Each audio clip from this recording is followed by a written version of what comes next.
Hello student, मैं आकाश Jain success के अड्डे पे आपका स्वागत करता हूं।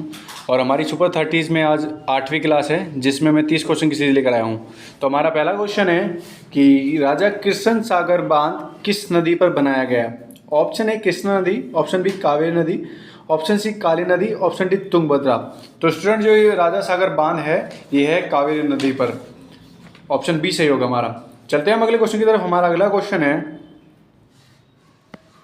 निम्नलिखित में से कौन भारतीय मुख्य भूमि से होकर गुजरता है। ऑप्शन ए है मकर रेखा, ऑप्शन बी कर्क रेखा, ऑप्शन सी भूमध्य रेखा। ये नाम दिए हैं रेखाओं के, और इसमें ऑप्शन ए और बी दोनों, ऑप्शन बी और सी दोनों इस तरीके से। तो स्टूडेंट, आप लोग जानते हैं कि कर्क रेखा और मकर रेखा और भूमध्य रेखा 3 रेखाएं हैं। अगर मैं ग्लोब पर कुछ ऐसी आकृति बनाऊं जिसमें हमें पता चले कि कौन सी रेखा, एक रेखा बिल्कुल मध्य से गुजरती है 0 डिग्री अक्षांश, जिसको भूमध्य रेखा कहते हैं, 23.5 डिग्री नॉर्थ कर्क रेखा और 23.5 डिग्री साउथ मकर रेखा। तो भारत की जो आकार और स्थिति वो यहाँ पर है।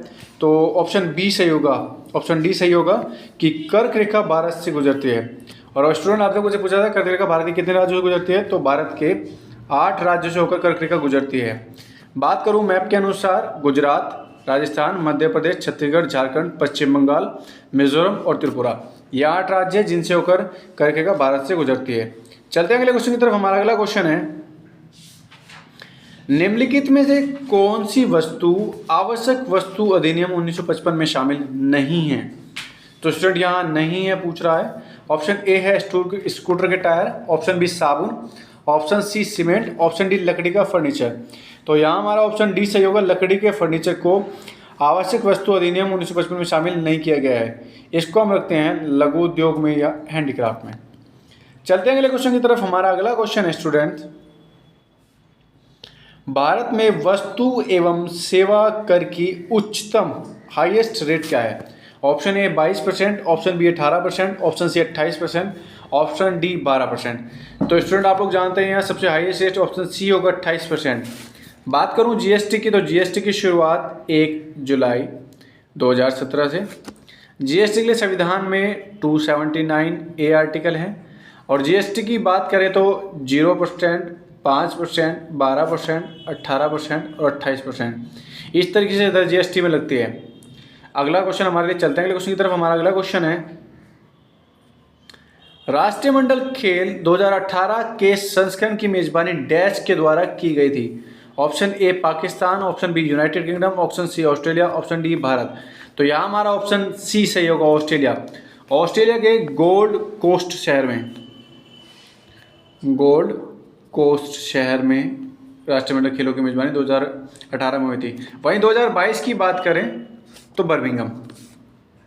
चलते हैं अगले क्वेश्चन की तरफ। हमारा अगला क्वेश्चन है, भारत सरकार की स्टैंड अप इंडिया योजना के तहत बैंक ऋण न्यूनतम राशि क्या है।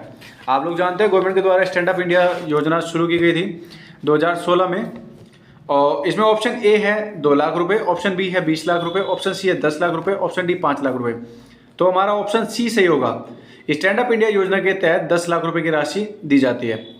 चलते हैं अगले क्वेश्चन की तरफ। हमारा अगला क्वेश्चन है, भारत सरकार की प्रधानमंत्री व्यय वंदन योजना का संचालन कौन सा संगठन कर रहा है। Option A LIC, option B Unit Trust of India, option C डाकघर, option D Bharatiya state bank. तो स्टूडेंट, आप लोग जानते हैं प्रधानमंत्री व्यय वंदन योजना की शुरुआत जो संचालन है वो एलआईसी के द्वारा की जा रही है। ऑप्शन ए सही होगा। और बात करें एलआईसी की स्थापना की तो 1 सितंबर 1956। चलते हैं अगले क्वेश्चन की तरफ। हमारा अगला क्वेश्चन है, मोरक्को का यात्री इब्न बतूता किसके शासनकाल में 14वीं शताब्दी में भारत आया था। स्टूडेंट, जैसे हमने अभी 2-3 सेट पहले किया था तब ये पूछा था कौन सी शताब्दी में आया था, तो 14वीं में आज पूछा है किसके शासनकाल में आया था। Option A Firoz Shah Tughlaq, option B Alauddin Khilji, option C Muhammad bin Tughlaq, option D Jalaluddin Khilji. तो स्टूडेंट, आप लोग जानते हैं दिल्ली सल्तनत में मोहम्मद बिन तुगलक के शासनकाल में इब्न बतूता भारत आया था। चलते हैं अगले क्वेश्चन की तरफ। हमारा अगला क्वेश्चन है, 16वीं शताब्दी में किस भारतीय राजा ने चांदी का सिक्का जारी किया था जिसे रुपया कहा गया। तो स्टूडेंट, आप लोग जानते हैं option A Akbar, option B Krishnadeva Raya, option C Hemu, option D Shershah Suri. तो यहाँ हमारा ऑप्शन डी सही होगा, शेरशाह सूरी के द्वारा रुपया नामक सिक्का चलाया गया था चांदी का। और बात करें शेरशाह सूरी के मकबरे की तो सासाराम बिहार। तो स्टूडेंट ये भी आपसे बहुत बार पूछा जाता है। चलते हैं अगले क्वेश्चन की तरफ। हमारा अगला क्वेश्चन है, भारत में ब्रिटिश शासन के तहत पहला गवर्नर जनरल पूछ रहा है। ऑप्शन ए है George Barlow, option B Warren Hasting, option C Charles Cornwallis, option D John Adam. तो स्टूडेंट आप लोग जानते हैं पहला गवर्नर जनरल वॉरेन हेस्टिंग बना था भारत में। और वहीं वायसराय की बात की जाए, पहला वायसराय तो कैनिंग। कॉर्नवालिस को सिविल सर्विस के जनक के रूप में जाना जाता है भारत में। चलते हैं अगले क्वेश्चन की तरफ। हमारा अगला क्वेश्चन है,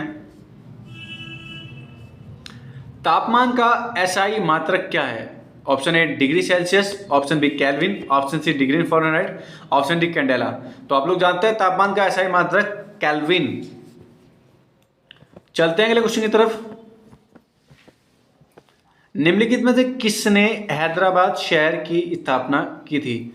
ऑप्शन ए है इब्राहिम कुली कुतुब शाह, दूसरा बी जमशेद कुली कुतुब शाह, ऑप्शन सी समान कली कुतुब शाह, ऑप्शन डी है हमारे लिए कुली कुतुब शाह, कुली कुतुब शाह। और हमारा ऑप्शन डी हमारा आंसर है अली कुली कुतुब शाह, कुली कुतुब शाह के द्वारा ही हैदराबाद शहर की स्थापना की गई थी। चलते हैं अगले क्वेश्चन की तरफ। हमारा अगला क्वेश्चन है स्टूडेंट, वित्त आयोग का गठन राष्ट्रपति द्वारा किया जाता है। ऑप्शन ए प्रत्येक 5 वर्ष की समाप्ति पर, ऑप्शन बी 7वें वर्ष की समाप्ति पर, ऑप्शन सी 10वें वर्ष की समाप्ति पर, ऑप्शन डी 6ठे वर्ष की समाप्ति पर। स्टूडेंट आप लोग जानते हैं वित्त आयोग का गठन अनुच्छेद 280 के तहत किया जाता है और प्रत्येक 5 वर्ष की समाप्ति पर वित्त आयोग का गठन किया जाता है। वर्तमान में अगर बात की जाए वित्त आयोग के अध्यक्ष की तो एन के सिंह वर्तमान में हमारे वित्त आयोग के अध्यक्ष हैं। चलते हैं अगले क्वेश्चन की तरफ। हमारा अगला क्वेश्चन है स्टूडेंट, अटल पेंशन योजना में शामिल होने के लिए अधिकतम आयु, मैक्सिमम एज पूछ रहा है क्या है? ऑप्शन ए 50 साल, ऑप्शन बी 35 साल, ऑप्शन सी 40 साल, ऑप्शन डी 45 साल। यहाँ ऑप्शन सी सही होगा। अधिकतम एज की बात की जाए तो 40 साल और वहीं न्यूनतम की बात की जाए तो 18 वर्ष। अटल पेंशन में शामिल होने के लिए कम से कम एज आपके 18 होनी चाहिए और अधिकतम 40 साल। चलते हैं अगले क्वेश्चन की तरफ। हमारा अगला क्वेश्चन है, किसी राज्य का राज्यपाल किसके प्रसाद पर्यंत पर पद धारण करता है? ऑप्शन ए भारत के प्रधानमंत्री पर, ऑप्शन बी भारत के उपराष्ट्रपति पर, ऑप्शन सी भारत के राष्ट्रपति पर, ऑप्शन डी संबंधित राज्य के मुख्यमंत्री।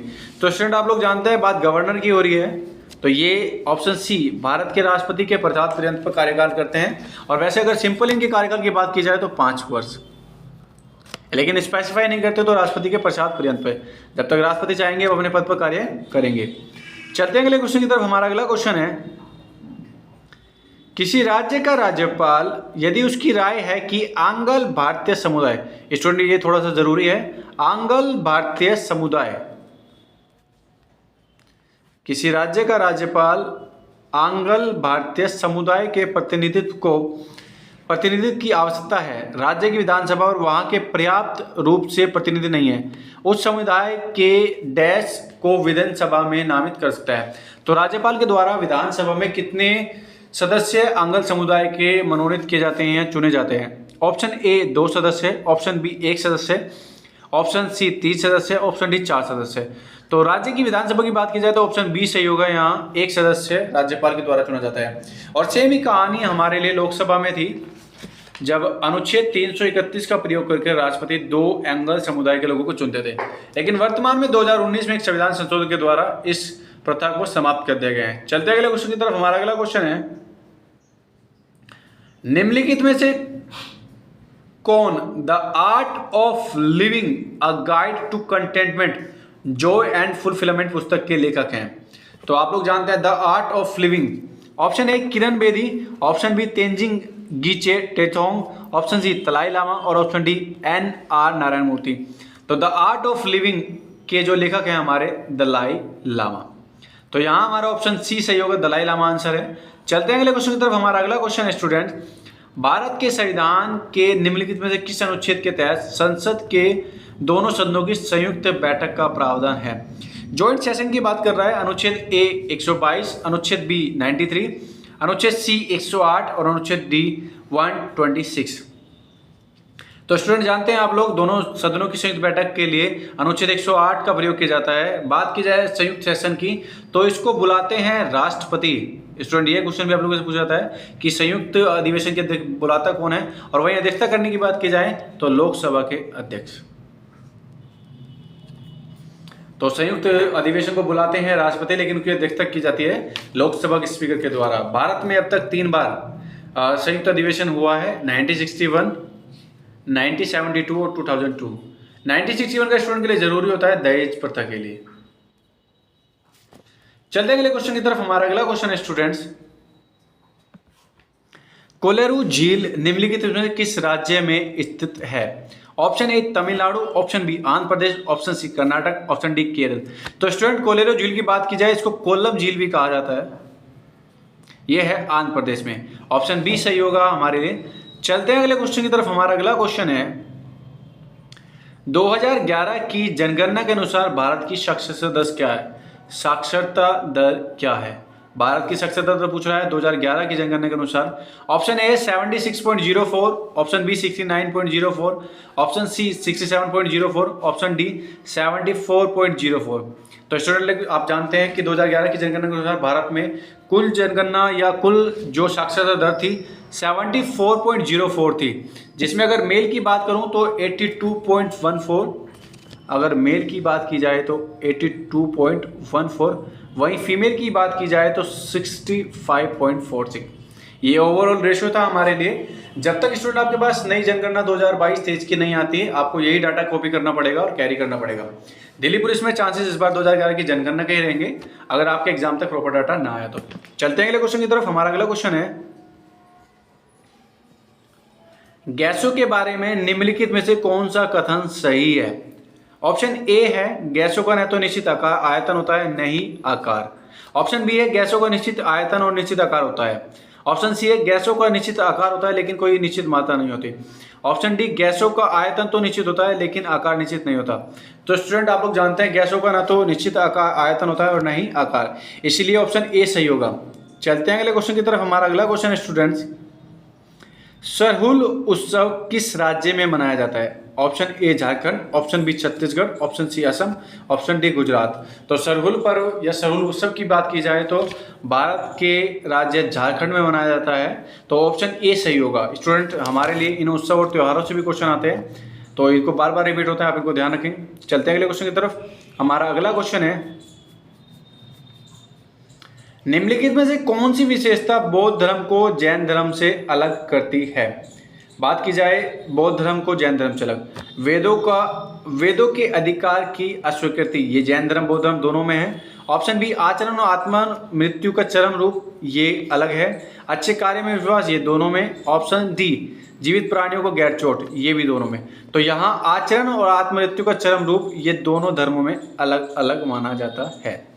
चलते हैं अगले क्वेश्चन की तरफ। हमारा अगला क्वेश्चन है, वही स्टूडेंट अगर बात की जाए बौद्ध धर्म और जैन धर्म की, तो बौद्ध धर्म को शुरू करने वाले महात्मा बुद्ध और जैन धर्म को शुरू करने वाले महावीर या ऋषभदेव, लेकिन जिन्होंने रिप्रेजेंट ज़्यादा किया है वो महावीर को।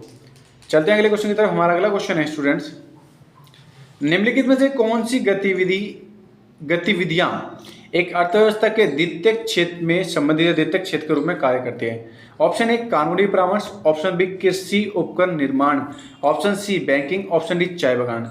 तो स्टूडेंट आप लोग जानते हैं कि किसी उपकरण का निर्माण या मैन्युफैक्चरिंग द्वितीयक क्षेत्र में माना जाता है, बाकी सभी कानूनी परामर्श तृतीयक क्षेत्र में, सर्विसेज बैंकिंग तृतीयक क्षेत्र में, चाय बागान तृतीयक क्षेत्र में या प्राथमिक क्षेत्र में। तो ऑप्शन बी सही होगा हमारे यहाँ, कृषि उपकरण का निर्माण द्वितीयक क्षेत्र से संबंधित है।